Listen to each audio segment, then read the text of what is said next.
బిడ్డలారా, మీకు ప్రభు చెప్పిన ఈ దివ్య సందేశాన్ని అందించదలుచుకున్నాను.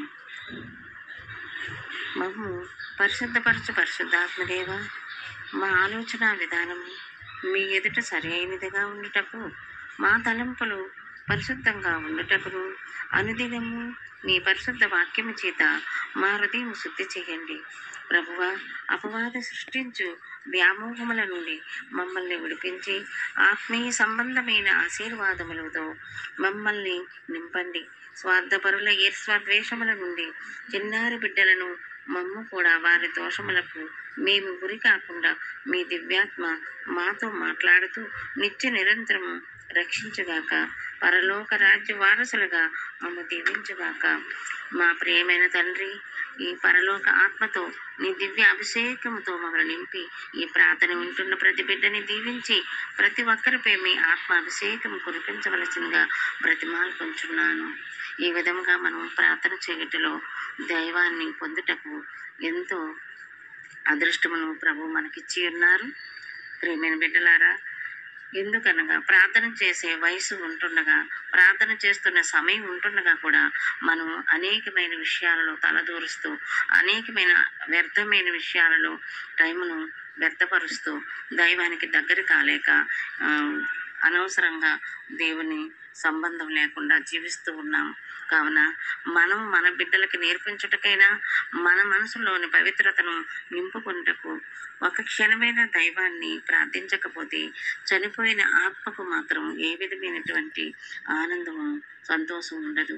అది ఎలానా నరకంలో చేసే ప్రార్థన దేవుడు వినడు. మనం బ్రతికుంటుండగా చేసిన ప్రార్థన పరలోక ప్రార్థనతో మనకి సంబంధమై ఉంటుంది. పరలోకములో మనకు ప్రవేశమును ఇస్తుంది. మన పరలోక ప్రవేశమే ఈ ప్రార్థన. ఇప్పుడు ప్రార్థించని ప్రతి ఒక్కరూ చనిపోయిన ఆత్మకి శాంతి కలిగించలేరు. ఎందుకంటే ఆ ఆత్మ ఆ ఘోషతో ప్రతి ఒక్కరిని పీడిస్తూ, ఎందుకంటే బ్రతుకుంటుండగా ఎలాగో మంచి పని చేయలేదు. చనిపోయిన ఆత్మ కూడా ఆ ఘోషతో, బాధతో వారి బంధువుల చుట్టూ తిరుగుతూ, ఏడుస్తూ, పళ్ళు కొరుకుతూ ఆ దైవానికి దగ్గర కాలేని పరిస్థితులు అలమటిస్తూ ఉంటుంది. అందుచేతే బ్రతికుంటుండగా మరణించక ముందే జీవంతో ఉన్నవారు ప్రార్థించినట్లయితే నిత్య జీవమును పొందుకుంటారు. వారు పరిశుద్ధులై పరలోకమునకు చేరుకుంటారు. వారు ఎల్లప్పుడూ కూడా బ్రతికి ఉన్న వారితో సమానమవుతారు అని ప్రభు చెప్తున్నారు. ఈ విధమైనటువంటి ప్రార్థన మీకు అందించాలని ప్రభు కోరుకుంటున్నారు. మనం ప్రార్థన అవసరం అయ్యేది కేవలం భూమి మీద మాత్రమే. అందులోనూ ప్రార్థన బ్రతికి ఉన్న మన కొరకే. క్షమించాల్సింది ఈ భూమి మీద ఉండి చేసిన ప్రార్థన వలనే సాధ్యం. కావున చనిపోయిన తర్వాత మనల్ని క్షమించమని అడిగే అర్హత కూడా మనకి ఉండదని ప్రభు చెప్తున్నారు. మనం బ్రతికుండగా మనం ప్రార్థించినప్పుడు చనిపోయిన తర్వాత క్షమించమని అడగడానికి కూడా దైవాన్ని మనకి ఏమాత్రం అవకాశం ఇవ్వనని తెలియజేస్తున్నారు. కావున ప్రియమైన బిడ్డలకి ఈ దివ్య సందేశం చక్కగా పనిచేయగలదని నమ్ముతూ మాతగా దేవుని యొక్క దివ్య సేవకురాలుగా ఈ ప్రార్థన అందిస్తున్నాను. ప్రియమైన బిడ్డలకు అత్యంత ప్రీతికరమైన ఈ ప్రార్థన అద్భుతంగా విని పాటించుకొని బిడ్డలందరికీ నేర్పించుకొని ఇప్పుడే మీరు బ్రతుకున్న ఈ యొక్క సమయంలో, అంటే ఎప్పుడు ఏ క్షణం మనకి మరణం ఆసన్నమై ఉంటుందో మనకు తెలియదు. కావున మరణించక ముందే మనకి దేవుడిచ్చిన ఈ సమయాన్ని వ్యర్థపరచుకోకుండా భగవంతుడు మనకి ఎంతో ఆశని కలిగిస్తున్నారు.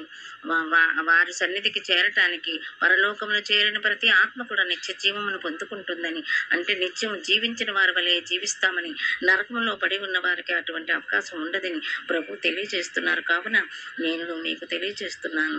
కొరింథీయులకు రాసిన పత్రికలో లూకా 1:50 చూసినట్లయితే, దేవుని యందు భయభక్తులు కలిగిన వారికి దేవుడు ఏ ఫలమును కలిగిస్తారో ప్రసంగిలో 8:12 చెప్పి ఉన్నారు.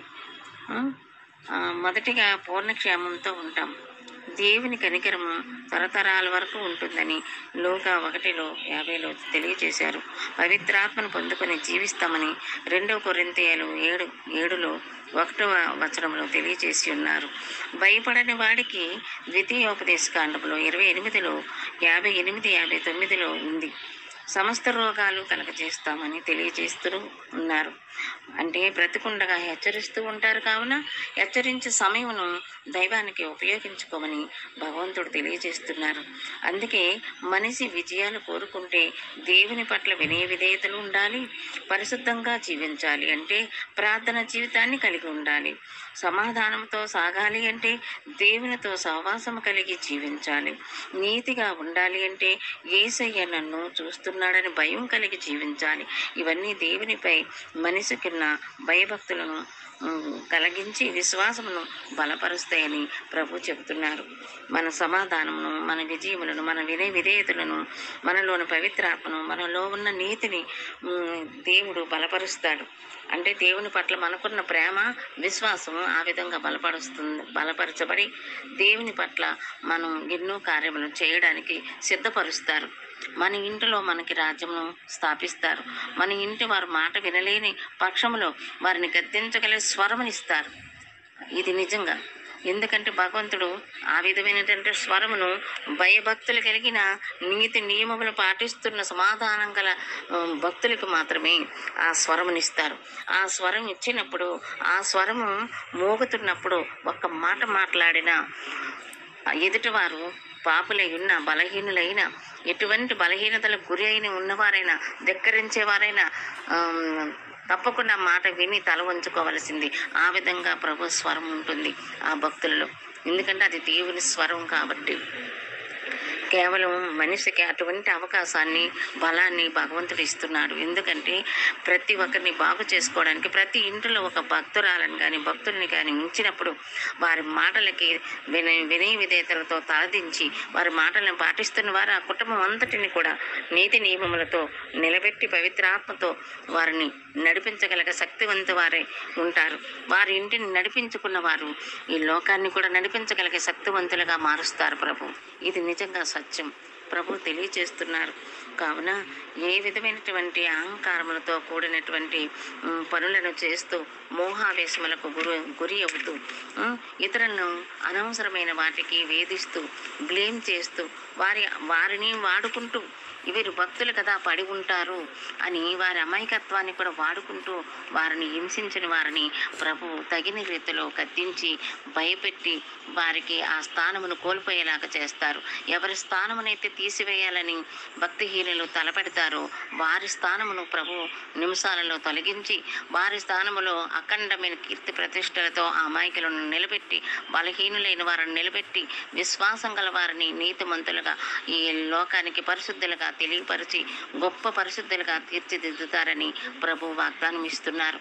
కావున నా కుమారి అని నాకు ఎన్నోసార్లు ప్రభు వాగ్దానం ఇచ్చి ఉన్నారు. నా కుమారి, నీకు నేను ఎల్లప్పుడూ కూడా నీకు తోడైండి, నిన్ను గద్దించిన వారిని, నిన్ను వేధించిన వారిని, బాధించిన వారిని కూడా నేను నీ ముందు ఉండకుండా దూరంగా తీసివేస్తాను.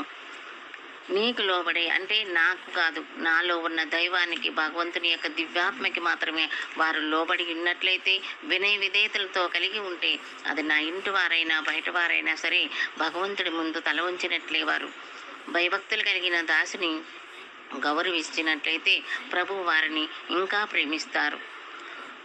ఎవరైతే భయభక్తులు కలిగిన వారు మహాభక్తులైన వారిని గౌరవిస్తూ ఉంటారో అటువంటి వారి పట్ల ప్రభువు కనికరం ఉంటుందని చెప్తున్నారు. దీనత గల హృదయమును నేను హర్షిస్తాను, వినయం గల మనసును నేను కాపాడుతాను. ఎవరైతే తెలిసి తెలియక పాపమును చేసినట్లయితే వారి నిమిత్తమే మహాభక్తులైన వారు ప్రార్థించినట్లయితే, పరిశుద్ధులైన వారు ప్రార్థించినట్లయితే తప్పకుండా నేను వారిని కరుణించి నా కౌగిలిలో దాచుకొని వారు ఇంకెప్పటికీ కూడా తప్పు చేయకుండా వారిని నిలబెడతాను. క్షమాపణ అన్నది నేను తప్పకుండా ఇస్తాను. ఇచ్చిన తర్వాత ఏ తప్పు చేయకుండా వారి నడవడిని మంచిగా నడిపించుకున్నట్లయితే ఎప్పటికీ వారు తప్పు చేయకుండా వారిని నేనే కాపాడుతూ, తప్పు చేస్తున్నప్పుడు నేను ప్రేరణ కలిగిస్తూ వారు తప్పు చేయకుండా మంచి దారిలో నడిపించగలుగుతాను. వారు నాకు లోబడి ఉండాలి. అలాగే నన్ను సేవిస్తున్న వారిని, విశ్వాసులైన వారిని, పరిశుద్ధులైన వారిని అనుసరించినట్లయితే, వారిని గురువులుగా స్వీకరించినట్లయితే వారిని కూడా నేను కనికరంతో చూస్తూ అటువంటి వారిని అనుసరించిన వారిని కూడా నేను కనికరంతో చూస్తూ వారిని ఆపదలలో పడిపోకుండా వారి వినయ విధేయతలకు గొప్ప స్థానమును కలిగిస్తాను. వారు కీర్తి కిరీటాలకు వారు అద్భుతాలు చేస్తారు. ఈ లోకానికి మేలు చేస్తారు. దైవాన్ని అనుసరించే సాక్షులు అవుతారు. దేవుని పరిమళపు ద్రవ్యములుగా మారిపోతారు. అంటే పరిమళపు ద్రవ్యము ఈ లోకమంతా ఒక దగ్గర మనం పరిమళాన్ని విసిరివేసినట్లయితే ఆ యొక్క పరిమళం యొక్క వాసన ఎంతటి అద్భుతంగా వ్యాపిస్తుందో ఆ విధంగా వారి యొక్క పేరు ప్రతిష్టలను వారి యొక్క మంచితనమును లోకమంతా చాటిస్తాను నేను అని ప్రభు వాగ్దానం ఇస్తున్నారు. ఈ విధంగా నాకు ప్రతి దినము కూడా వేకువజామునే ప్రార్థిస్తున్నప్పుడు ఇంకా మరలా నేను అర్ధరాత్రి సమయంలో కూడా నాకు ప్రభు లేపి ఒక 2 గంటలు 3 గంటల సమయంలో వేకువజామునే లేపి ప్రార్థన చేయిస్తూ ఉంటారు. ఆ సమయంలో నాకు ఈ వాగ్దానాలు ఇస్తూ ఆనందంతో అందరినీ నీ వశం చేస్తాను అంటారు. నాకు అలా కాదు ప్రభువా, నిన్ను కీర్తించి నిన్ను ప్రేమించి నీ దగ్గరికి నేను చేర్చడమే నా అదృష్ట భాగ్యంగా భావిస్తాను అని నేను ప్రభువుకి వాగ్దానం ఇస్తూ ఉంటాను. ప్రభువా, నీ దగ్గర నేను చేస్తున్న భాషను నెరవేర్చి నీవిచ్చిన వాగ్దానములు నీవు నెరవేర్చి నా బిడ్డలకును నా కుటుంబ సభ్యులకును భక్తులకును ఇంకా మహాభక్తులైన వారికి ఎటువంటి అపనిందలు లేకుండా ఎలాంటి నిందల పాలు కాకుండా ఆర్థికమైన బాధల్లో పడిపోకుండా సుఖశాంతులు కోల్పోకుండా ఐకమత్యంతో జీవిస్తూ ఇతరుల్ని ఐకమత్యంగా జీవించగలిగేటట్టుగా మీ సన్నిధికి నడిపించగలిగే భక్తులుగా దానియేలు వలె మీ సన్నిధికి నడిపించి నక్షత్రముల వలె వెలుగొందాలని నేను కోరుకుంటున్నాను ప్రభు. కావున నేను కోరుకుంటున్న ఆ యొక్క ప్రార్థనను ఫలింపచేసి తండ్రి నీవిచ్చిన వాగ్దానములన్నీ నెరవేర్చి బిడ్డలపై భక్తులపై అందరిపై చిన్నారి బిడ్డలపై మీ కనికరమును ఉంచి మీ అభిషేకంతో నింపి గెలిపించి ప్రార్థించమని బ్రతిమాలుకుంటున్నాను తండ్రి అని నేను వేకువజాముని అడుగుతూ ఉంటాను. అందుకు ప్రభు అంగీకరిస్తూ తప్పక నీ కోరిక ఫలిస్తుంది, నిన్ను నెరవేరుస్తాను, నీ ప్రార్థన బలపరుస్తాను, నీకు ఈ లోకమునకు నిన్ను చాటుతాను అని ప్రభు చెప్పారు. అంతవరకు నన్ను రహస్యంగానే ప్రార్థనలు ఇప్పిస్తూ నాతో ఈ ప్రార్థనలు చేయిస్తూ ఉంటారు ప్రభువు ప్రకటించే వరకు నేను కూడా ప్రభు చెప్పినట్లే మాట వింటాను. ఎందుకంటే యోనా ప్రవక్త ఎంతో బలం కలిగిన అతను వేరే దేశమునకు వెళ్ళి ప్రార్థించడానికి భయపడుతూ ప్రభు యొక్క ఆజ్ఞను ధిక్కరించి ఎన్నో ఆపదల పాలు అయ్యాడు. అటువంటి ఆపదలు నాకు రాకూడదని ప్రభు హెచ్చరించారు. నేను చెప్పినట్లు చేస్తూ వెళ్ళు, ఈ లోకానికి నిన్ను చాటించగలిగే సమయం ఆసన్నమవుతుంది, ఆ సమయం వరకు రహస్యంగానే ప్రార్థన చేస్తూ ప్రార్థన అందిస్తూ ఉండు అని ప్రభు చెప్పారు. కావున నేను ఈ విధంగా నేను బయట ప్రపంచానికి రాకుండానే నేను ఈ విధంగా ప్రార్థన అందిస్తున్నాను. అందుకు గాను ప్రభువుకి నా వేలాది కోట్లాది స్తుతులు చెల్లిస్తున్నాను. నాకు ఈ అదృష్ట భాగ్యాన్ని కలిగించిన నా ప్రభు కలకాలం వర్తిల్లి లోకమంతా పరిశుద్ధాత్మగా వ్యాపించుగాక అని ఆ దేవదేవుని కీర్తిస్తూ మీ అందరికీ కూడా మరొకసారి ప్రార్థనలో అద్భుతాలు చూడండి. ప్రార్థన చేస్తూ ఇప్పుడే మోక్ష భాగ్యానికి మీరు మోక్ష భాగ్యం పొంది నిత్య జీవాన్ని పొందుకోగలరని ఆశిస్తూ నరక కోపం నుండి తప్పించుకోమని బ్రతిమాలుకుంటూ బిడ్డలందరికీ నన్ను ఆ దైవ ప్రార్థనను వారిపై అభిషేకంగా ఇప్పిస్తున్నాను. నేను తండ్రి యొక్క అభిషేకమును పొందుకుంటున్నాను. ప్రభు తను స్లేవ మీద మరణిస్తూ తన రక్తంతో మనల్ని కడిగి పావనపరచి తన తండ్రితో నిబంధన చేసుకొని ఉన్నారు. ఈ బిడ్డలందరినీ కూడా నీకు అప్పచెప్పుతున్నాను. నా రక్తం ద్వారా విడిపించి వారిని ఎప్పటికీ కూడా శిక్షల పాలు కాకుండా తప్పించు దేవా అని అందుచేతే తన యవ్వన ప్రాయములో తను మరణించారని వాగ్దానం ఇచ్చి ఉన్నారు ప్రభు. ఆమేన్. ఈ ప్రార్థన వింటుండగా ఈ యొక్క వాక్యం వింటుండగా అందరూ కూడా స్థిర మనస్సుతో దైవాన్ని ప్రార్థిస్తారని వారి బిడ్డలను దీవించుకుంటారని వేకువజామునే ప్రార్థించిన ప్రతి తల్లిదండ్రి వారి బిడ్డలపై చేతులుంచి ప్రార్థించినట్లయితే అద్భుతాలు చూస్తారని ఆ బిడ్డల అఖండ విజయాలతో నిలపగలరని ఇంకా అనేకమైన విశేషాలతో ఆ బిడ్డను నింపి వారును ఆ కుటుంబ సభ్యులను శాంతి సమాధానంతో వర్ధిల్లుతారని దీవిస్తున్నాను. ఆమేన్, ఆమేన్, ఆమేన్.